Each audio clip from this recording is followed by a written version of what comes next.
மேல்மருவத்தூர் ஆதிபராசக்தி சித்தர் பீடத்தில் சித்திரை பௌர்ணமி விழா இம்மாதம் 19ஆம் தேதி வெள்ளிக்கிழமை அன்று கொண்டாடப்பட உள்ளது.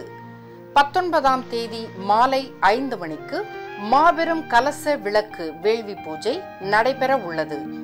உலகில் எங்கும் எவரும் காண முடியாத பிரம்மாண்டமான சக்கரங்களும் யாக குண்டங்களும் அமைந்த மிகப்பெரிய யாகசாலையில் ஆயிரக்கணக்கான பக்தர்கள் குடும்பத்தோடு அமர்ந்து யாகம் செய்யும் அற்புதமான விழாவாக சித்திரை பௌர்ணமி வேள்வி அமைகிறது. தஞ்சை, திருவாரூர், நாகை மற்றும் காரைக்கால் மாவட்ட மேல்மருவத்தூர் ஆதிபராசக்தி ஆன்மீக இயக்க ஏற்பாட்டில் நடைபெறும் சித்திரை பௌர்ணமி விழா இம்மாதம் 18 மற்றும் 19 ஆகிய 2 தேதிகளில் நடைபெற உள்ளது. என்ன தவம் யான் செய்தேன் என் தாயே, நீ அவதரித்த காலத்திலே யான் பிறந்து வாழ்ந்திடவே. என்ன தவம்